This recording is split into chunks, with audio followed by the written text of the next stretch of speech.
I think there's been a lot of debate on this topic, and a lot of research and data is now proving that EQ is far more powerful than IQ. So jobs where IQ is very much required, right? So, my opinion, they should coexist. They should coexist. IQ and EQ should coexist. But what organizations can do is to enable people who are very high on IQ and finding it difficult to manage emotions, enable them to be able to handle their emotions better, handle their emotions of others better, right? And get them to be a little bit more social wherever possible. Human beings are different, right? Not every human being is the same.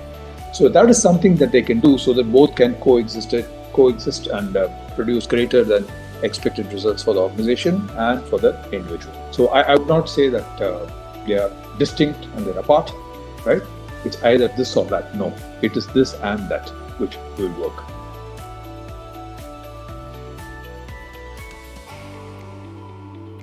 I think it has less to do with IQ and EQ and more to do with the perspective of the senior leader, right? If the senior leader is a very kind of stubborn kind of a person who is not very adaptive in nature, right? He could be very high on IQ or on EQ, but essentially he is not very adaptive. Then he is not going to be able to adapt to change. Having said that, I would like to mention that yes, EQ, I've seen people with high IQ being very adaptable to change. I've also seen people with high EQ being very adaptable to change. I've seen both happening, right? So I think change is something which is something which is an independent topic, right? And while EQ does help a lot more in adapting to change because you recognize what you're going through, what the emotion is, what's the emotion of the other person. There's a lot more empathy coming into play, and therefore you understand what's happening in the external environment. You empathize with the changes in the external environment. That empathy factor is perhaps a lot more strong in EQ, and it definitely helps to adapt to change a little better. Yes.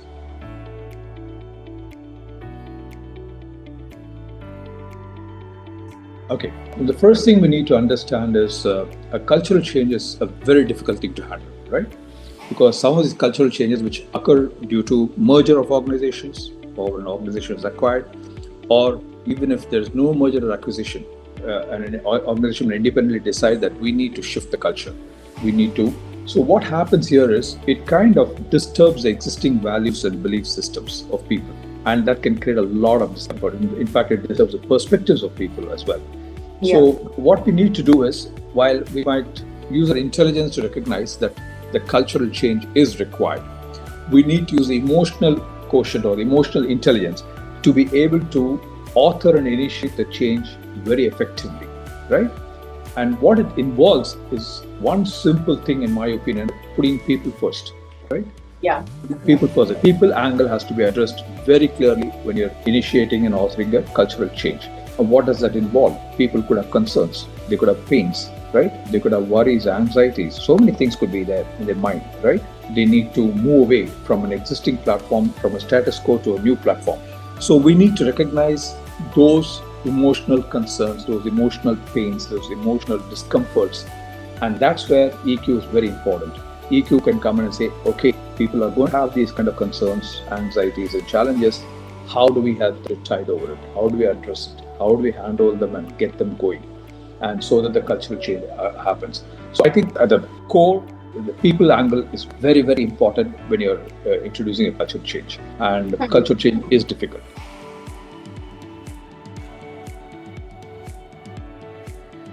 Well, the assumption here is that the leader is going to do everything. And that itself is a questionable assumption, right? The thing is to be able to advise a leader that, look, we are going to the change, right? Now, these are the kind of concerns. So let me work with you on this and help the leader to bring in the emotional aspect of the change and be able to author and initiate the change very effectively. Essentially, what really happens is when you impose a change, when you force a change, or when a change is introduced at a very rapid pace, at a very, very quick time, it kind of rattles and unsettles people, right?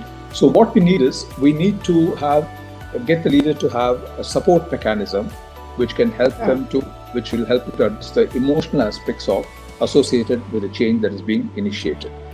But it's important for the leader to be kind of advised that, look, this is where the issue is. There is a people angle to this, and I think it's better that somebody handles this, right? While you could make a framework for the change, right? Let the implementation be done, authoring and the initiation can be done by somebody who's more people-centric.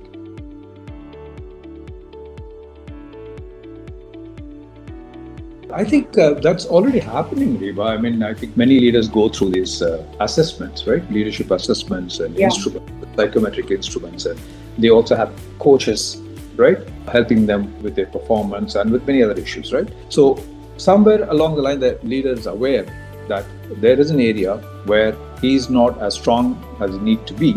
And therefore, he can, if he is smart enough, he would say, and if he's a real leader, he would be inclusive and say that I don't have to be an individual hero, right? I'm here for collective heroism, right? So let me get another hero who's good at it and get the job done. I think that is where the leader's prudence and smartness comes into play.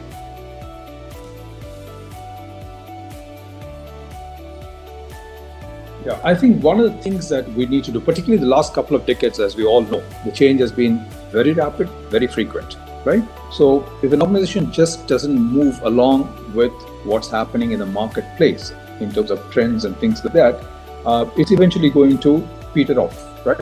It's going to run at losses or even die at some point in time. So one of the things I would very strongly urge organizations to do is to have a future agenda, right? We have meetings where we have reviews of existing performance and things like that, right? Existing projects. But I know of organizations where I work where they have future agenda meetings, right? Where the sole objective of that meeting is to capture the trends seen by various people, what's happening in the marketplace, what's the environment telling us, what's the environment talking to us, right? They also indulge in a lot of research data. They expose themselves to a lot of lectures by experts, right? Who are talking about future leadership, future organization. They do a lot of reading. So it's a complete serious agenda for the organization, right? It is not a one-off thing which happens only when change or trend occurs. It's happening on a continuous basis, right? Absolutely. I think that kind of an agenda, that kind of a strategic agenda is very, very important for leaders to stay on top of the game and be on top of the curve. Only then they will be able to sense the trends and quickly adapt and move. I was I was listening to a TED talk by a BCG consultant, and he was talking about Microsoft, right?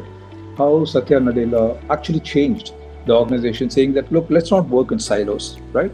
Let's not be competitive with each other, but let's be a learning, living organization. That is the cultural change he brought. And for that, he initiated a lot of initiatives. And he said that not only we should learn, we should help members of the organization learn, right?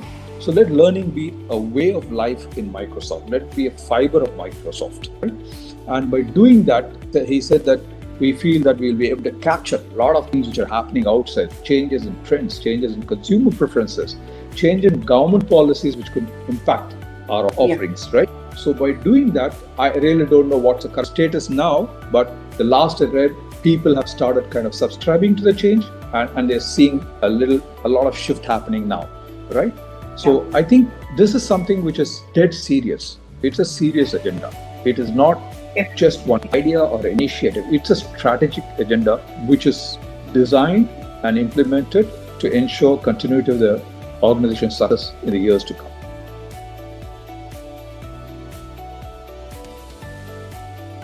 In fact, I'm aware of some organizations who are already on this, right? Where they are creating a culture of having a learning mind, as they call it. Right? They want to create a learning mind where they're encouraging executives to continuously learn and share, right? And they have get-togethers where they share the learnings. So executives are exposed to, let's say, formal knowledge on topics, that is subject knowledge on topics. They're also exposed to lectures by very senior people. They're exposed to, in fact, they're urged to go meet customers and ask them what would they prefer next, what would appeal to them more next, right? Through series of these small initiatives, they have actually embarked on a very, very big initiative of a strategic initiative where they are getting more and more people to start learning, right? And they have meetings where people share their learnings. They say, this is a trend I've noticed, this is a trend I've noticed, right? So they capture all that and then they see, okay, which trend should we pursue? which is viable for the organization, which makes economic sense for the organization on a long-term basis. And so it's a question of the key thing here, Riba, is am I as an organization, right? I talk about an organization, I'm not talking specifically about a leader, because as an organization, are we asking the right questions, which is related to the future of the organization, is a very critical point. If you're asking only questions related to current operations, but not questions related to the future of the organization, then what you're going to get is only operational inputs that will help you the current operations, but it will not inputs that will pivot the organization and propel it to the future growth.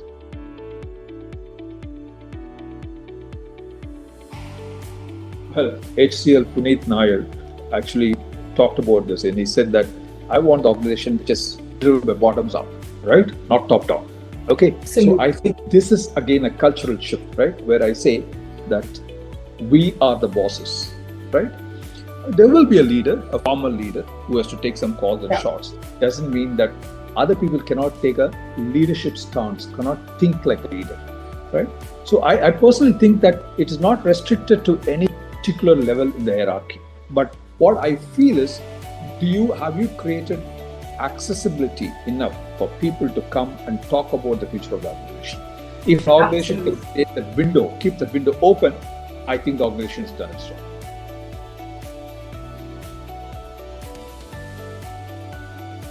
Very honestly, it is a must-have kind of thing now. That's how the situation is. The mistake we often make is that generally when we talk about upskilling, it's really related to technology. Predominantly people talk about technology upskilling and things like that. But there are many other aspects of an executive's life which require upskilling. Now, you talked about IQ and EQ, right? Now, if I talk about upskilling, I would look at upskilling from a very, very broad perspective of technology, people skills, right? All these things are, strategic skills, strategic thinking skills. So upskilling must be very, very broad. It cannot be just one aspect, which is technology. Also, it has to include people, it has to include strategy, it has to include so many other things. So upskilling is, in my opinion, very, very crucial, and I'll tell you why. One of the reasons is that people are concerned that with the technology coming in, will I become redundant? Will I be used to the organization? Right? That's a major concern. Or they fight shy. Oh, how can I learn this? I'm past my age now. I'm pushing 40 or 50 now. How do I learn this? All these concerns are going through people's mind. So with the process of upskilling, you're telling them that, look, we understand your concern, right? This is where the emotions comes in. We understand your concern. We understand your anxiety, but we are there with you. We are going to help you to learn these skills, acquire these skills, so that you still continue to work with us and we work together and move forward, right? So I think that's another very good reason for upskilling to be part of the organization. And if organizations don't upskill, it's a matter of time. It's as simple as that. It will be on the wall, if not now, a few years down.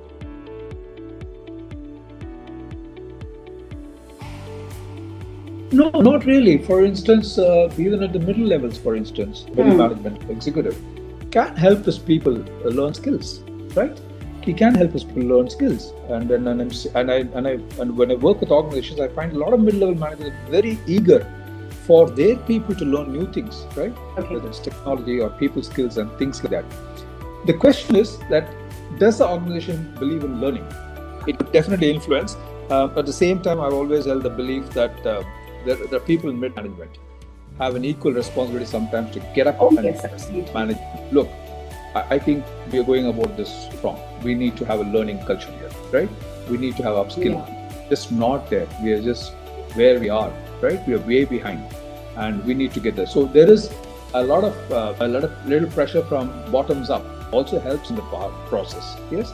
However, if the top management is aware and they do it, great. Nothing like it. Then it becomes a culture. But if it's not happening, then I think there's an equal responsibility of people below the line to get up and say, hey, I need this. We need this as an organization, right? And that's when people below the line start thinking and behaving like a leader, right? They may be low in the pecking order, but their thinking is like a leader. And I think that's what makes a difference.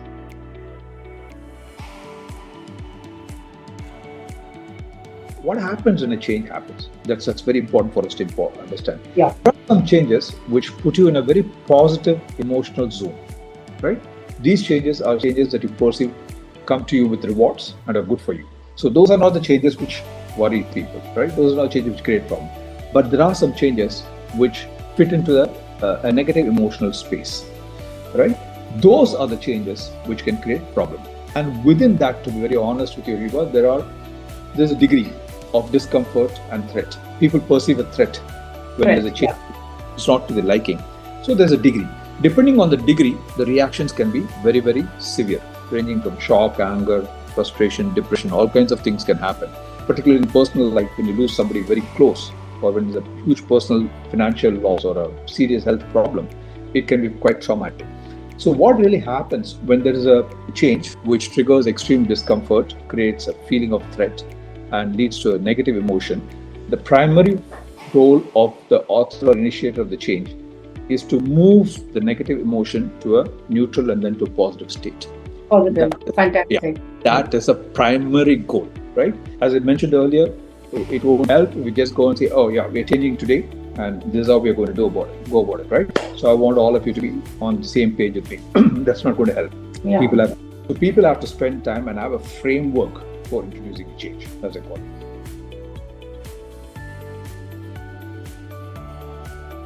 But I think I'd like to keep it simple. I think the first thing that you need to do when you want to introduce a change is very, very simple. As I said, the people angle, right? Yeah. The people angle has to be addressed. So we need to anticipate what kind of concerns and what kind of anxieties are we going to come across, and how do I help them to cope with this? That is the first thing people should do.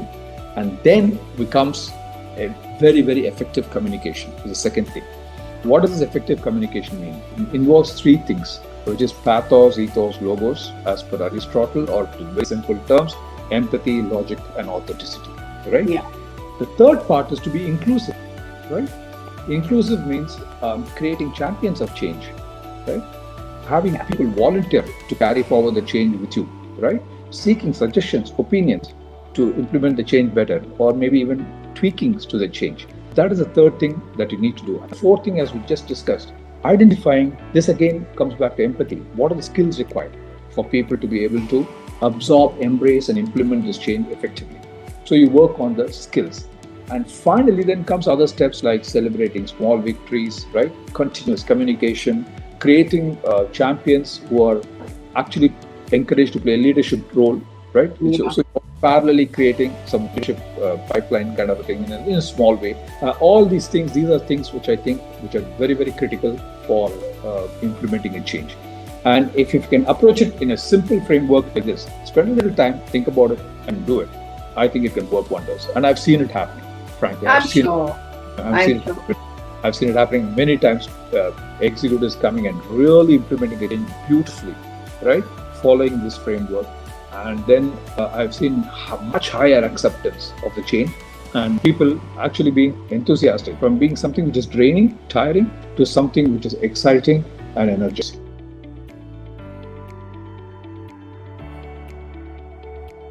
I think you can identify beforehand, right? Saying, okay, let these people be the champions, right? Based on your own internal assessments, right? Which could have IQ and EQ component in it. Alternatively, as you're introducing a change, you can see who is more amenable to the change, more open to the change. See, there are 4 kinds of responses to change, 4 kinds of people when it comes to change. So the supporters are the ones who are more amenable, open to change, right? They basically like change, right? Because they bored with the normal and status quo, and they are enthusiastic. So get them on board and run with them, right? And then there are other categories which we can discuss later. But if you can create these champions, and I think what happens is everybody starts feeling that it is not only top down, I'm also part of it, and I have a responsible role to play in this. So the ownership gets infused into the people who are the champions of the change.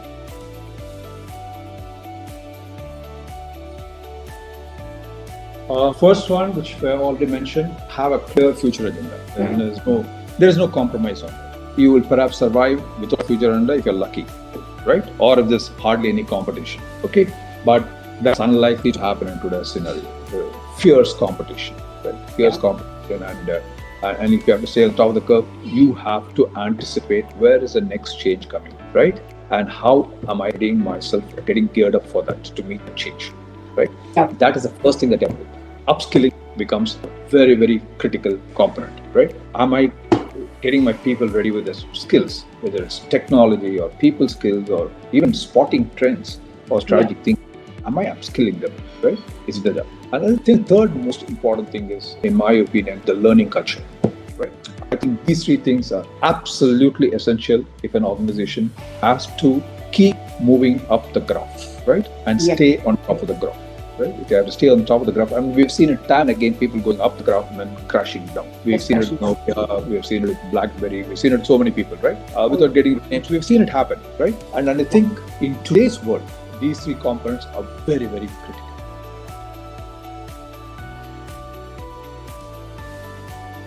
I think they should have been just a little bit more open to certain ideas. For instance, Android with Nokia, right? And they were mostly into voice, not data, right? Reality was there to be seen, right? It is moving into data, right? And by not being able to accept that, right? And saying that this is where the future lies, they kind of said, no, we are doing very well and we have our own niche. And that kind of shift in thinking did not occur, perhaps. And that's why maybe they had a problem. This is an interesting part. Let me share something with you. Please. One of the things I keep, when I keep talking to some clients, I keep telling them learning organization. I ask them, are you learning about the new generations that are coming in the workplace? And invariably the answer is no, we don't know. But this new generation is like this, this new generation is like that. So there is a stereotyping happening. But if you really see, the new generation brings to the table a lot of good things, right? And are you learning about them? And are you willing to change the way you work in the organization to get the best out of these generations? Or are you saying, no, this generation should be like my generation? I will not accept that they are different, right? Yeah. This kind of non-acceptance of the differences, right, can actually create a lot of problems within the company. And that's why you mentioned something. People need to be engaged. They need to go the extra mile, right? Voluntarily, right? So if you are to tackle the new generation, you need to understand their values, beliefs, their aspirations, and see how can I get the best out of them so that they are engaged and go the extra mile.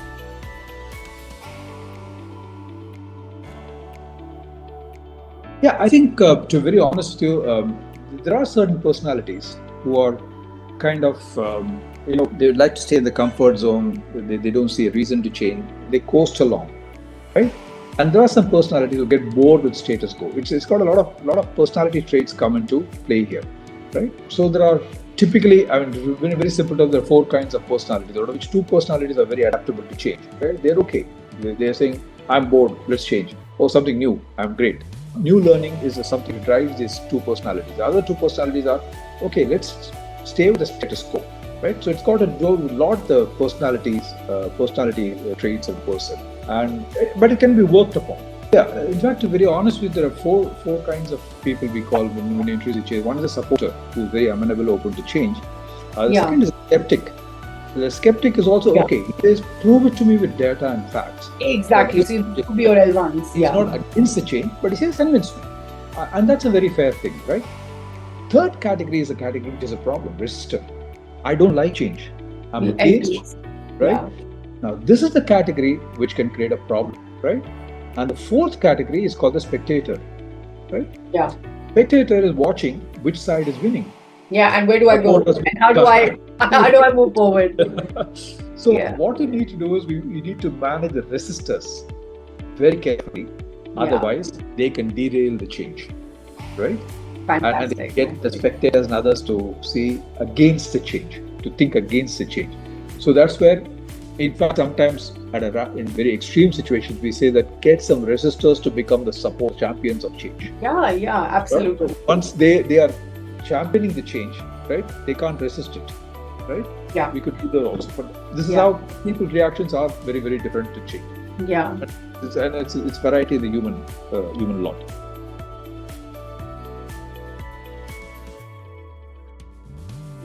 At an individual level, I would very strongly recommend a couple of things that they need to do.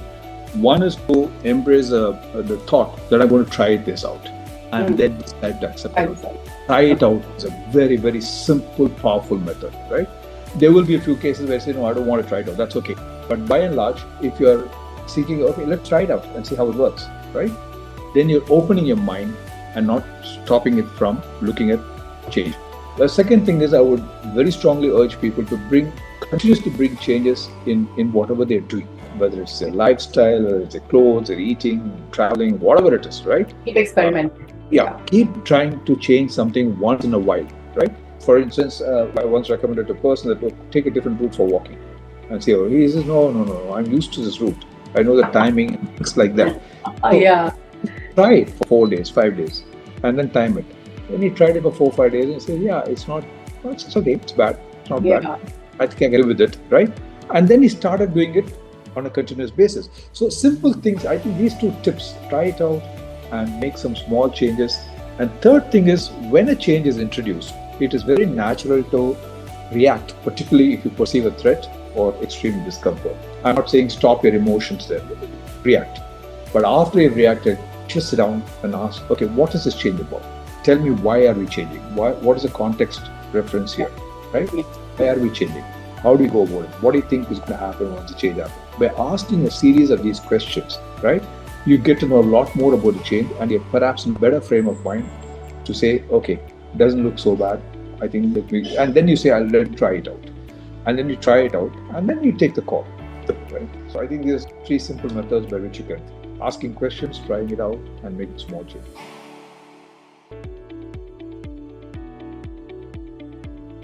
I love it. I'm glad, thank God. I love it in certain areas. Okay. In certain areas. So I can give you a small story, right? Would you like to change your spouse? The answer is no. That's not a change I would want you to welcome any which way. Let me be honest with you, Riva. I was a sales and marketing, right? Oh, lovely. Into something like facilitating, training, right? Which is completely different. Okay, there are some things in sales and marketing which will help me in this, certainly. But it's a completely different area, completely different topic, completely different subject, different audience. Didn't know anything about it, right? Didn't know anything at all. I just jumped into it. And I said, this is where my heart says, go, right? But now, the thing here is, as I was telling you, this was a positive zone for me. It is something which was aspiring. So I was able to change. I've been through some negative zones also. And when I've been through change which has created a negative zone, and this is exactly what I did. I sat back and started asking questions, right? And another thing which I did when I went through changes which involved negative zones is I developed a coping mechanism, right? For instance, I had friends to whom I could talk to, right? One of the things which I did which worked wonderfully well for me was I quickly got into a routine, right? Because what happens in a change, let's understand that. Any negative change which creates a negative emotion, there's a loss of control, right? And that's what creates a discomfort. So what you need to do is get back control quickly. And one of the ways to do is to quickly get into routine, right? So all of us did it during the pandemic. All of us did it during the pandemic. What did we do? There's loss of control, but we all quickly got into some kind of a routine to kind of regain a sense of control and feel that, okay, things are not so bad. I'm still in control, right?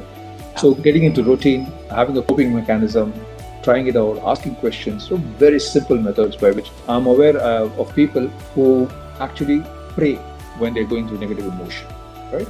They pray for about 45 minutes, 50 minutes, and they've come and told me that helped me settle down my emotions. I'm now very good to talk about the change and handle. So I think it made a lot of sense to me when he said that, and I was very happy. I said, look, there is no fixed coping mechanism here. You devise your own, but have a coping mechanism. I know some people who like to, when there is a change and they're getting lost, they're going out of control, they talk to a lot of people. Right? They get emotions out. There are some who don't get emotions out, so they have a different coping mechanism. Absolutely. So whichever mechanism suits you, adopt it, practice it. And I think you can handle change. And I think finally I would like to say one thing. Many times we react to all changes. There are some changes which are very, very incremental in nature, right? There are small tweaks. For instance, in an organization context, a small change in the process, existing process, is an incremental change. don't react to these things. There's no need, right? Yeah. These are all small, very small changes which don't require severe reaction, but transformational changes, right? Which bring in a change in the culture, as we talked about, or a change in management, change in leadership style. Right? All these things are big changes in structure. These are all transformation changes. And it's those changes where many of these techniques have to be used that we've discussed. And one final thing is, I would like to add to the list which you gave, have the courage to try new things. Yeah, absolutely. I feel the courage is definitely at the forefront. Yeah, be a risk taker a little bit. Have a little bit of courage. Heavens are not going to fall, right? Heavens is not going to fall. Earth is not going to shake up because you tried something new, right? That's going to happen, right? But at least you will come out saying, I had the guts to try something new. Right? After that, you decide, no, it works for me, it doesn't work for me, it's a different matter. But don't shy away from having the courage to try something new. So that's one thing you should add to the list which you made, right?